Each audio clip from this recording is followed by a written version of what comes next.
News Kannada ವಾಹಿನಿಗೆ ಸ್ವಾಗತ. ಈಗ ಸಿಬಿಐ ಏಜೆನ್ಸಿಗೆ ಬೆಲೆ ಕಳೆದುಕೊಂಡಿದೆ.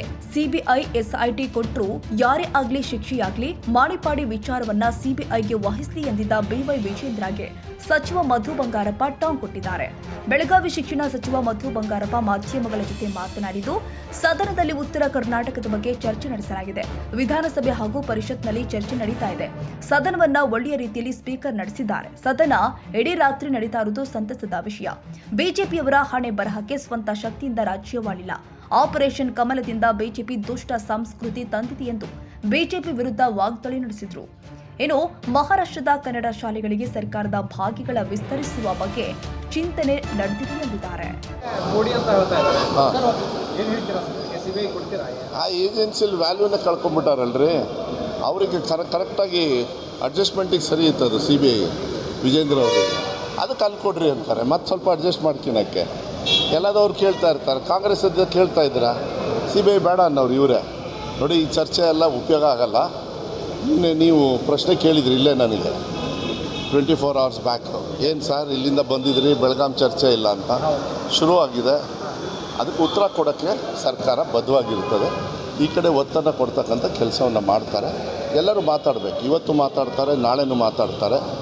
ತಳಮನೆಯಲ್ಲೂ ಕೂಡ ಅದು ಸ್ವಲ್ಪ ಹೆಚ್ಚು ಚರ್ಚೆ ಆಗಬೇಕು ಅಂತ ಮೇಲ್ಮನೆಯಲ್ಲಿ. ಈಗ ನಾನು ನಿನ್ನೆ ಇಡೀ ದಿವಸ ಮೇಲ್ಮನೆಯಲ್ಲಿದ್ದೆ. ಸ್ವಲ್ಪ ನನ್ನ ಇಲಾಖೆದು ಕೂಡ ಸುಮಾರಷ್ಟು ಪ್ರಶ್ನೆಗಳೆಲ್ಲ ಇದ್ದವು. ಚೆನ್ನಾಗಾಗಿದೆ.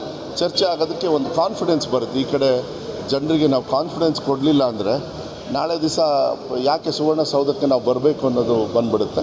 ಭಾಳ ಸ್ಪೀಕರ್ ಅವರು ಭಾಳ ಜವಾಬ್ದಾರಿಯುತವಾಗಿ ಅವ್ರು ತಗೊಂಡಿದ್ದಾರೆ. ಅದಕ್ಕೆ ಅವರಿಗೆ ಧನ್ಯವಾದಗಳನ್ನು ನಾನು ಹೇಳಲಿಕ್ಕೆ ಇಷ್ಟಪಡ್ತೀನಿ. ಚರ್ಚೆ ಮೂಲಕ ಅನುಷ್ಠಾನ ಆಗೋದನ್ನ ನಮ್ಮ ಸರ್ಕಾರದಿಂದ ನಾವು ಗ್ಯಾರಂಟಿ ಕೊಡ್ತೀವಿ. 1 ಗಂಟೆವರೆಗೂ ಕೂಡ ಅಲ್ಲ ಮಾಡಬೇಕು, ಏನು ಮಾಡೋಕ್ಕಾಗಲ್ಲ. ಈಗ ಇಲ್ಲಿ ಬಂದು ನೀವು ಅನಿವಾರ್ಯವಾಗಿ ಅಲ್ಲಿವರೆಗೂ ಮಾಡಲಿಲ್ಲ ಅಂದರೆ ಒಂದು ಕಾನ್ಫಿಡೆನ್ಸ್ ಬಿಲ್ಡಪ್ ಆಗ್ತದೆ. ಇದು ಒಳ್ಳೆಯದಿದು. ವಿರೋಧ ಪಕ್ಷದವ್ರಿಗೆ, ನಮಗೆ, ಎಲ್ಲರಿಗೂ ಕೂಡ ಈ ಕಡೆ ಭಾಗದ ಜನರು ಇಷ್ಟೊಂದು ಸಂಪೂರ್ಣವಾಗಿ ಸರ್ಕಾರನೇ ಇಲ್ಲಿ ಬಂದು ಬೆಳಗಾಮಲ್ಲಿ ಇದೆ ಅಂತ ಹೇಳಿದರೆ ಒಂದು ವಿಶ್ವಾಸದ ಒಂದು ದಿನ. ನಿನ್ನೆ ಪಾಪ ಐತಿಹಾಸಿಕವಾಗಿರ್ತಕ್ಕಂಥ ಒಂದು ದಿನ. ಇವತ್ತು ಕೂಡ ಹಾಗೆ ಮಾಡ್ತಾರೆ. ಯಾಕಂದ್ರೆ ನೋಡಿದರೆ 45 ಪ್ರಶ್ನೆಗಳಿದ್ದಾವೆ. ಇದು ಗಮನ ಸೆಳೆಯೋದೆಲ್ಲ ಮಾಡಲಿ, ಒಳ್ಳೇದಾಗಲಿ, ಅದು ಒಳ್ಳೇದಾಗುತ್ತೆ ಅಂಥೇಳಿ ವಿಶ್ವಾಸ. ಸಿಬಿಐ ಬಿಟ್ಟರೆ ಮತ್ತಾವುದಾದ್ರೂ ತನಿಖಾ ಸಂಸ್ಥೆಗಳಿಗೆ ಕೊಡ್ತೀರಾ? ಯಾವ ರೀತಿ ಅಂದರೆ ನಂಗೆ ಗೊತ್ತಿಲ್ಲ, 50 ಕೋಟಿ ರೂಪಾಯಿ ಆರೋಪ ಕೇಳಿ ಬರ್ತಾ ಇದೆ. ನೋಡೋಣ ಅದು ಏನು ಸರ್ಕಾರದಿಂದ ಏನು ತೀರ್ಮಾನ ಮಾಡ್ತಾರೆ. ಈಗ ಸಿ ಬಿ ಐಗಾರು ಕೊಡಿ, SITಗೆ SITಗಾದರೂ ಕೊಡಿ, ಯಾವುದೇ ಕೊಡಿ. ತನಿಖೆ ಆದಮೇಲೆ ಏನು ತಪ್ಪಾಗಿದೆ ಅವ್ರಿಗೆ ಶಿಕ್ಷೆ ಆಗಬೇಕು, ಅಷ್ಟೇ ನಾನು ಕೇಳ್ಕೊಳ್ಳೋದು. ಯಾರೇ ಆಗಲಿ, ಹಿಂದಿನ ಸರ್ಕಾರ ಆಗಲಿ, ಯಾವುದೇ ಸರ್ಕಾರದವ್ರು ಮಾಡಿದ್ರು ಕೂಡ. ಆದರೆ BJPಯವರು ಇವತ್ತುವರೆಗೂ ಕೂಡ ಅವ್ರದ್ದು ಹಿಸ್ಟ್ರಿ ತಗೊಳ್ಳಿ, ಇತಿಹಾಸ ತಗೊಳ್ಳಿ, ಅವ್ರ ಹಣೆ ಬರೋಕ್ಕೆ ಅವ್ರ ಜೀವನದಲ್ಲಿ ಸ್ವಂತ ಶಕ್ತಿ ಮೇಲೆ ಕರ್ನಾಟಕ ರಾಜ್ಯ ಆಳೇ ಇಲ್ಲ ಅವರು. ಇದು ಭಾಳ ಪ್ರಮುಖವಾಗಿರ್ತಕ್ಕಂಥ ಅಂಶ. ಈ ಹೊಲಸು ಏನು ಆಪರೇಷನ್ ಕಮಲ ಇವನ್ನೆಲ್ಲ ತಂದಿದ್ದು ಇಡೀ ಭಾರತ ದೇಶಕ್ಕೆ. ಇವತ್ತು ಕೂಡ ಏನು ಸೆಂಟ್ರಲ್ ಗೌರ್ಮೆಂಟಲ್ಲಿ ಮಾಡ್ತಾ ಇದ್ದಾರೆ ಎಲ್ಲದೂ ಕೂಡ ಇಲ್ಲಿಂದನೇ ಸೃಷ್ಟಿಯಾಗಿದ್ದು. ಇದು ನಿಲ್ಲಬೇಕು, ಅದು ಇಲ್ಲೇ ನಿಲ್ಲಬೇಕು, ಅಷ್ಟೇ ನಾನು ಕೇಳ್ಕೊಳ್ಳೋದು. ಯಾವುದೇ ತನಿಖೆ ಆದ್ರೂ ಅದು ಒಂದು ಘಟ್ಟಕ್ಕೆ ಸೇರಬೇಕು, ಅದಕ್ಕೆ ಉತ್ತರ ಕೊಡಬೇಕು ಅಷ್ಟೇ.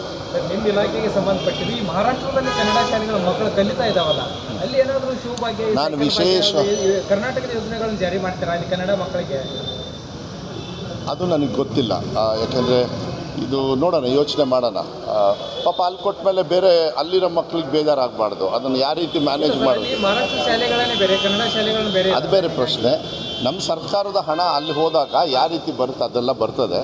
ಅದು ಕಾನೂನಿನ ಇದು ತಗೊಳ್ಬೇಕಾಗ್ತದೆ. ನನಗೆ ಗೊತ್ತಿಲ್ಲ. ಅದನ್ನು ಮಾಡಿದರೆ ಅವರೇ ಕೊಟ್ಬಿಡ್ಲಿ ಅತ್ಲಾಗೆ ಶಿವಭಾಗ್ಯ, ಅವರೇ ಕೊಡ್ತಾ ಇಲ್ಲ ಸರ್ ಅಲ್ಲಿ. ಬಟ್ ಹಂಗಂದ ತಕ್ಷಣ ಅಲ್ಲಿರೋರಿಗೆ ನಾವು ಕೊಡಬೇಕು ಅಂದರೆ ಅದು ಬೇರೆ ಥರದ ಕಾರ್ಯಕ್ರಮನೇ ಆಗುತ್ತೆ. ನೋಡೋಣ, ಅದೇನಾದ್ರು ಇದ್ದರೆ ನಮ್ಮ ಕಡೆಯಿಂದ ಕೊಟ್ಟು ಅವ್ರಿಗೇನು ತೊಂದರೆ ಇಲ್ಲ ಅಂದರೆ ಮಾಡೋಣ. ಅದು ಒಳ್ಳೇದು ಕೊಡಬೇಕು ಮಕ್ಕಳಿಗೆ.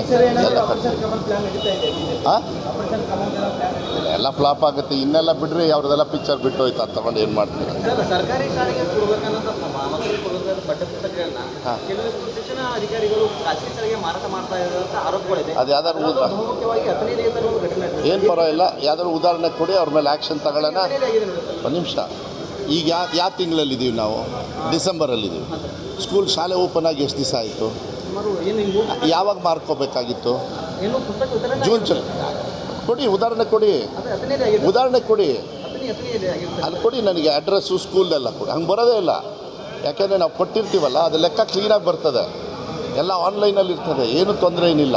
ಆ ಥರ ಏನಾರು ಅವ್ಯವಹಾರ ಆಗಿದರೆ ಅವ್ರ ಮೇಲೆ ಆ್ಯಕ್ಷನ್ ತೊಗೊಳ್ಳೋದು. ಉದಾಹರಣೆ ಕೊಡಬೇಕು. ಒಂದು ಶಾಲೆನ ಇಡೀ ರಾಜ್ಯಕ್ಕೆ ನಾನು ನಿನ್ನೆನೂ ಕೂಡ ಇದೇ ಹೇಳಿದೆ.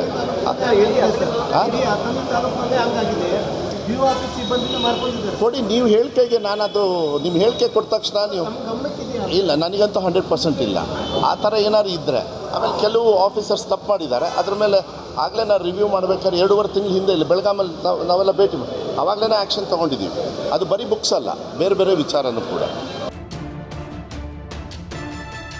ತಾಜಾ ಸುದ್ದಿಗಾಗಿ MTV ನ್ಯೂಸ್ 24/7ಗೆ ಸಬ್ಸ್ಕ್ರೈಬ್ ಮಾಡಿ ಮತ್ತು ಬೆಲ್ ಐಕಾನ್ ಅನ್ನು ಒತ್ತಿ. ತಪ್ಪದೇ ಲಿಂಕ್ ಶೇರ್ ಮಾಡಿ.